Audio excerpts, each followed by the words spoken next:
Hello and welcome back. In today's video, I'm going to share with you the 3 things that I accomplished during month 6 of my van build series. If you want to watch some of the earlier videos, you can find a playlist. I'll link to it down below. It's a growing list of videos of everything that we've done so far.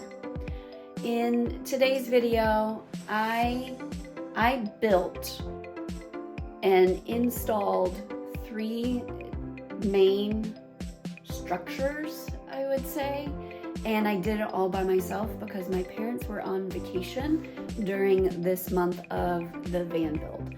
I shared last week that we made sure that the van build was in a good place, in a good stopping point where I could get these projects done, or at least move them along, right? That's part of it, is that you can't always complete a project in totality. It's just not possible.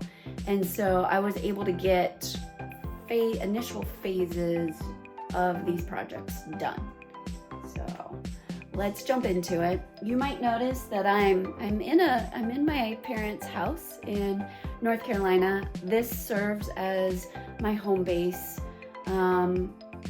When I decided to buy a van, I sold my car.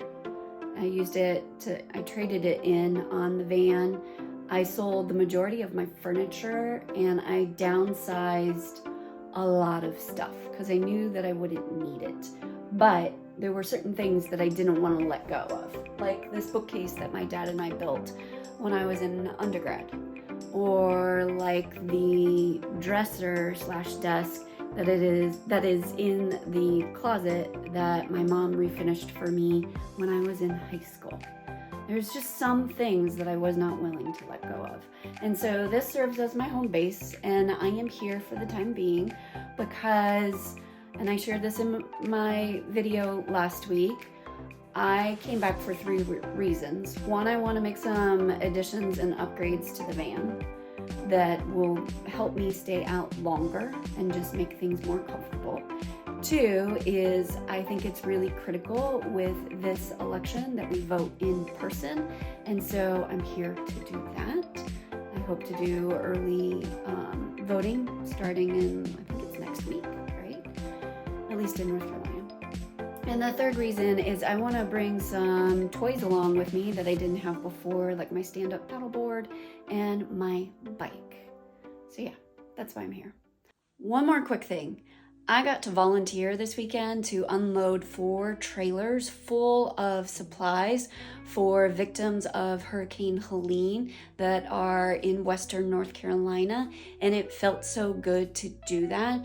If you get a chance and you have time and or the funds, if you could contribute to those efforts, that would be greatly appreciated by those affected. All right, let's get into the details of this week's video. Our first task was to install the ceiling planks, finally. And I bought these from the Home Depot. I picked up 7 packages.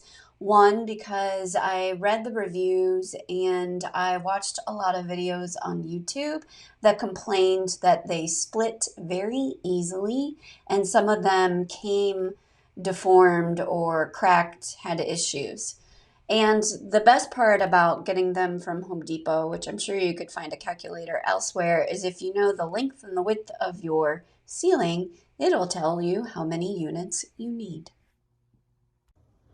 Oh my gosh, slowly making progress on this freaking ceiling.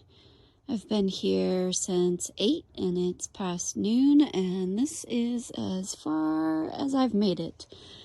It's been a little bit of a struggle. You know, it's a good day in van build life when you start cutting holes in your ceiling panels for puck lights. I went with these Ace Goo puck lights. They're from Amazon. I'll put a link down below. But they're really easy to install, really easy to remove should you have any issues. I used a hole saw drill bit to cut the holes, and easy peasy. Quick progress update. It's now 2 o'clock and the entire center of the van is done. The wiring for the puck lights is in. Now I just gotta get them all connected. Look! I just got the puck lights to work. I did all the electrical myself. That's freaking amazing. Hey, great hair, huh? Totally tired of fighting with this thing for tonight. But she's looking pretty good, hey? I'd say so. I'm happy. Minus the struggle bus. Almost there. It took 3 days to finish the ceiling, and I am in love with the end results. Next up, I get to frame out the shower or the wet bath all by my lonesome. I went with this Rec Pro 36 by 24 by 5 shower pan because it would just make the installation much easier and much faster. My dad built a wooden frame for the underneath to support it so that if you step on the edge, it doesn't cave in. We went on a wild goose chase trying to find a 2.5-inch drain. I ended up going with this bar sink drain, which I found at a local Ace Hardware. It had all the parts that we needed, and it was super easy to install with some plumber's putty. My dad installed the shower pan and the drain before he left on vacation. I used 2x2s and 2x4s and my Craig jig to frame out the shower, but I wasn't really happy with the way it turned out. It didn't feel very sturdy, and so I used painting the walls as an opportunity to ponder how I might improve the framing. Getting ready to paint the walls. And a progress update. Doesn't take long, y'all. Good morning. It is time for coffee, and I wanted to give a quick update. The diesel heater is going because it's 40 degrees outside, but this morning I'm going to touch up some paint areas. I need to fill some holes and do some sanding. But yesterday I got the drawer front in and I put some handles, which I've never done before. Some handles on the drawer front. I do need to add a latch to it because it's not locking as securely as I would like. That way it doesn't fly open when I have to slam on my brakes. But yeah, I'm making progress. Here's a quick look at the painted walls. I'm super happy with how they turned out, and we're getting ready to jump into building a bench seat. Good morning again. So today I am working on this bench seat. Can you all see that? Because Blaze loves to step up on the water tank right now. Probably see all the footprints. And I want to get a bench seat in place. So that's today's project. Outside of wanting to create a U-shaped bench seat, I had no idea what I was doing. Sure, I watched some YouTube videos, but when it came to joining 2x2s with wood coming from 3 different directions, I was clueless. The first set of wood that I cut, when I put it all together, I was not happy with the end result. And I remembered that in my Pinterest board, which I shared with you guys a little while ago, that I had pinned some different wood joints. So I went back to that and quickly learned and decided that I should be using butt joints and not these like super janky joints that I was coming up with on my own. So that's what I ended up doing.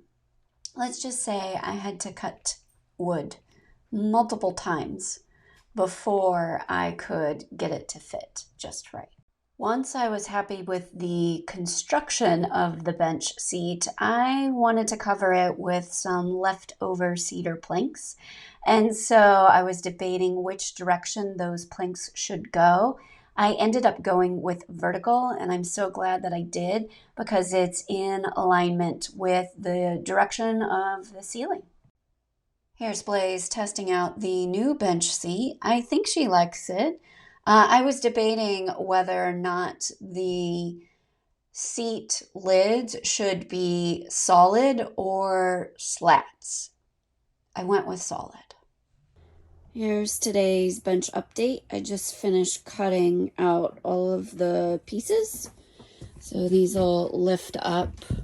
I still need to sand, and this one's a little wonky, so I gotta fix that. But look, you get some piano hinges and sand and paint. You can see Blaze has already used it from all the dog prints. But yeah, it's coming together. As I mentioned earlier, I wasn't really happy with the way I framed out the shower, so I built it again. Here's a before of my first attempt.